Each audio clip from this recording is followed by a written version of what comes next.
Well, good morning everybody. We're out here again. I'm gonna do some shooting. Anything 50 yards plus, because I've got my Mathews LIFT Garmin A1i Pro set down in the XD mode, XD mode. For y'all that don't know, yesterday I went down to Aerodynamics with talked to Kevin, and he's got me ordered the new LIFT XD, also in earth. He said probably somewhere between 4 and 8 weeks to get it, and it's the middle of March right now, so probably get it sometime in the middle of May, hopefully, right? Yeah, in the middle of May at the latest, I hope. I went to a 32-inch draw with that bow. He suggested I go to a 32-inch draw. He suggested it the first time I went down there. He's a real cool dude. If you ever get a chance to go down there, he's just north of Warrensburg off of H Highway. He's got a website, Aerodynamics. You can get directions. Warrensburg, Missouri is where he's at. Real nice. You know, I talked to him for probably 30-45 minutes about, you know, turkey, headlopper, broadheads. We talked about anything and everything. And I think this year what we're going to do for turkey season is I'm going to use the headloppers still, the broadheads. I'm going to use the same UV 1K arrows, or no, excuse me, I can't because of the broadhead so big. So we're going to order some like 34-inch arrows, whether that be a 250 spine, Easton Axis 5mm or something like that. We'll do something like that, but it'd have to be full length because of the size of that broadhead, and I'll have to move my housing on my site back up to the 20 to 80 yard, and I'll be able to put a new profile in here for that arrow. Once I get it sighted in, I will probably start sighting it in here in the next week or two. I've got the wraps on order and the vanes are already here. I've just got to order the arrows and the broadheads, and once those come in, we'll probably start practicing doing some turkey head lopping. I've got the pillows already in the house, so we can practice it shooting at a pillow so I don't ruin those broadheads. But yeah, I think that this year that's what I'm going to do with turkey hunting. With my daughter though, I probably will not be able to be there at first light, so I'm probably looking like a mid-morning hunt type into the early afternoon, probably like 9 or 10 o'clock in the morning. Ooh, that looked money. Just gonna wait for him to get the hell out of the way.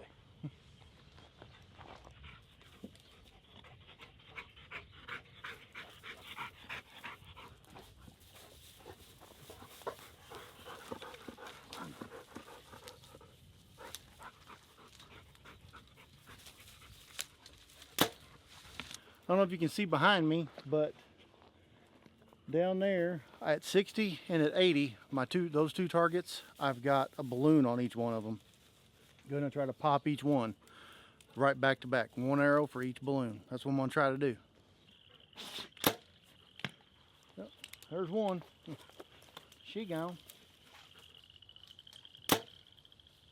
Boom, popped him. That was like perfect. I saw the arrow flight and everything. Couldn't be happier with that one. I do want to possibly in the near future maybe show you guys what I'm running as far as my filming setup. I do want to like show you guys my self-filming setup, like inside of a ground blind versus a tree stand versus spot and stalk, because I do have a couple hunts set up this year for one's going to be spot and stalk, most likely. There are tree stands, but from what I understand, the deer and the tree stands are mainly for rifle down in Texas. And we're going to go bow hunt down there. And then I've got tree stands here on my farm just back there that I will hunt out of, and I'd like to show you that kind of setup too when I do hunt out of a tree stand. And then ground blind, I want to show you what I'm running and how I'm running that with turkey hunting, mainly turkey hunting. with a bow, and show you pretty much my setup inside there too. If there's any interest, let me know. If not, you know, I'll probably still do it anyway, just because it seems like everybody wants to do that lately, show everybody their hunting setup and everything. I've already got another camera on order, should be here Friday, and there's another one used for sale that I have found that I'm probably gonna go pick up Saturday. So I would actually have almost everything besides one lens that I'm looking for. I do run full frame mirrorless cameras. That's what I've started to really pick up on lately, is mirrorless cameras. Where right now this is a, you know, this is a $600 camera with a $200 lens on it. So for 800 bucks, you can film just like me. Get the bokeh behind me with me in focus, the cinematic effect that you're looking for in your videos. You can do that. This camera though is only good for 1080p. There's nothing wrong with 1080p, as you can see. It's still good quality. It's just the shooting in 4K is not really gonna work that well because of the fact that it crops and the autofocus goes completely away. It's non-existent in 4K. This is I think one of the first mirrorless full frame cameras that Canon came out with, if not the second one, and it was a budget option, so they took a bunch of stuff out of it. Now the camera that's supposed to be here on Friday is supposed to be the upgraded version of this, and it's double the price. So it's $1,000 alone, just the body. And then the lens I want to put on that I have not purchased yet, because it is not a cheap one. It is almost twice as much as the camera body itself. I realize that probably sounds a little ridiculous to some people, but that lens that I want to get is the 100 to 500 RF lens, Canon, because I'm going to stay all Canon all the time, just because that's what I started out on. That's what I'm sticking with. That's what I know. That's what I know how to use. Sony's, I've never touched one, so I don't know anything about them. I know their colors are great. I know Canon's colors are great too. I mean, everybody's colors seem to be on par with everybody. Everybody has their own opinion on that. I'm not going to get into it with that, but as far as cameras go, you know, none of these I'm buying brand new. They're all used. And the reason is because you can find them cheaper. Like this camera that I'm recording on right now has been out for like 5 years. Like, it's not like one that just came out, it's the best new thing. No, they're all used. Like, and I've already decided next year when I go to my filming setup, I'm probably going to sell one of these bodies, these Canon RP bodies, sell one, get some of my money back, and then I'll probably upgrade from the R8 and get something even better than the R8. Because once I get the lenses I need, I don't need to buy anymore. Like, the lenses are done. Once I get the lenses, we're done. Like, you know, there's only 2 more lenses that I want, and the 100 to 500 is going to come first because it's got more reach. It just doesn't have as good of low light quality, and I know I want that reach first, because most likely, regardless of when I happen to shoot that deer or turkey or whatever, it's probably going to be decently well lit. You know, most of the deer I've shot out here have been plain daylight, you know, 30 plus minutes of daylight left, you know, the last 2 years. And I'm not saying that's going to happen again this year, but I would put more money down on it than being the last 5 minutes of daylight.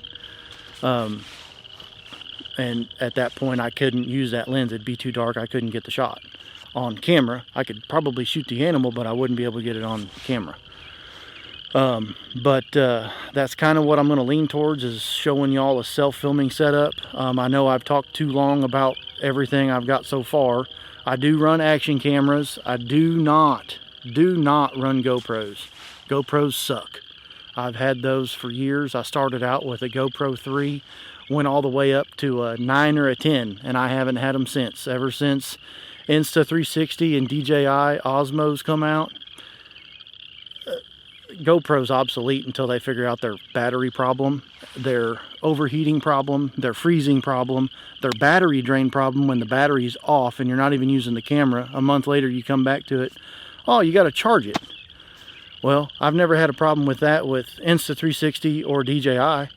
You know, the batteries stay at the percentage they're at. So GoPro is drawing power from the battery the entire time, no matter if it's off or on. So I will never own a GoPro ever again. That is my ultimate statement, my ultimate opinion.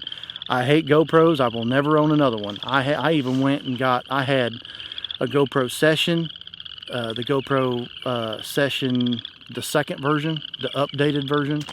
And I also had a 360 camera of theirs, and I hated every single one of them.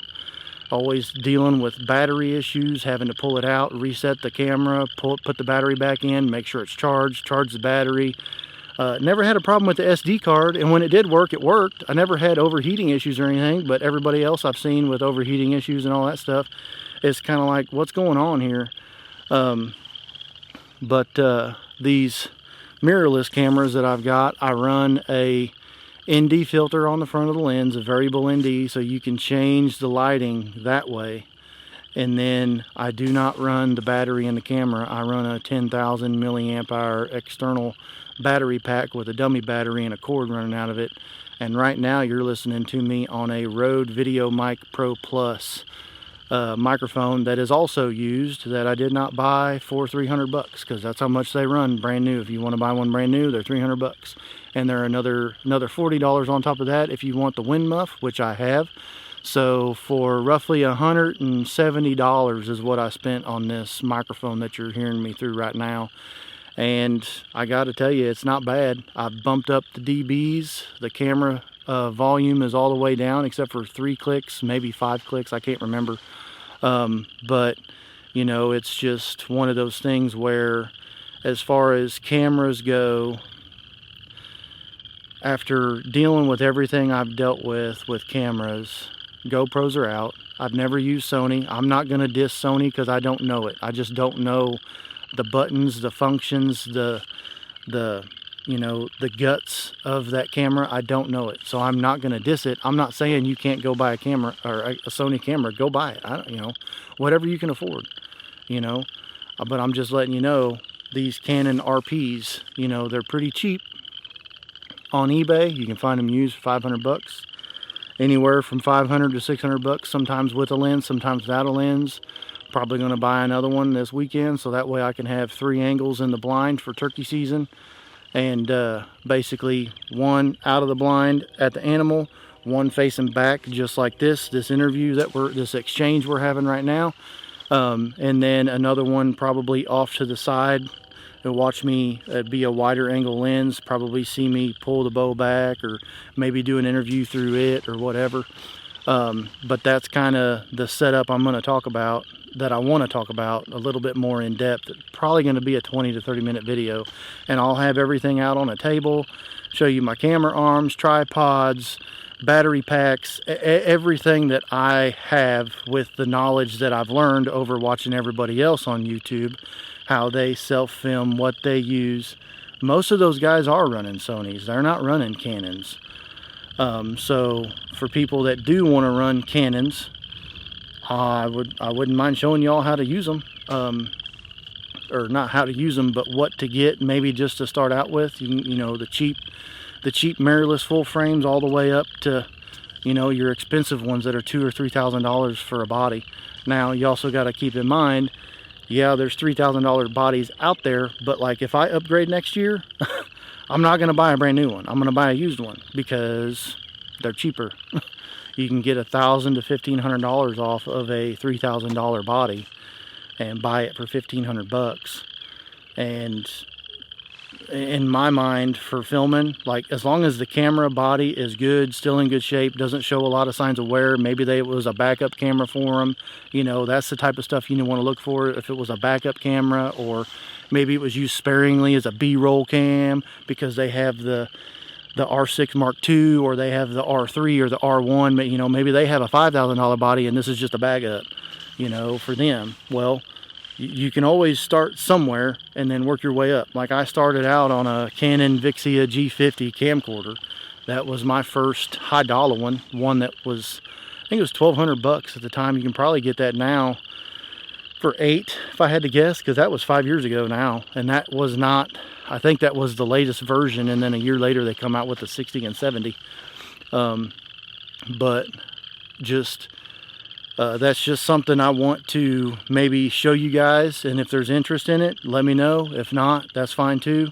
Probably still going to do it anyway because I enjoy talking about cameras. I've had a pretty decently big journey into trying to teach myself how to film, and it's not easy, it's not fun. There are some drawbacks, especially when you go back to editing. That was probably my biggest flaw, was editing, because always trying to export that file at the highest bit rate that you can get is exponential to how your video is going to look in the final settings when you upload it to YouTube.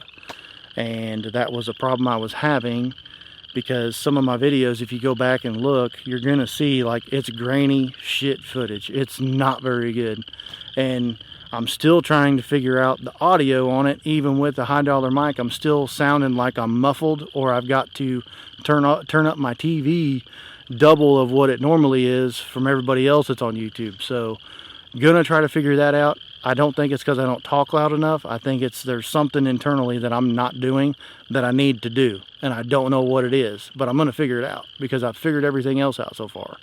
So if there's any interest in watching self-film setup, you know, showing you what I got when I'm running, I pretty much told you everything I've got, except for, you know, camera arms and tripods and all that type of stuff. But I'm still going to show you in detail each thing that I have and what its purpose is and why.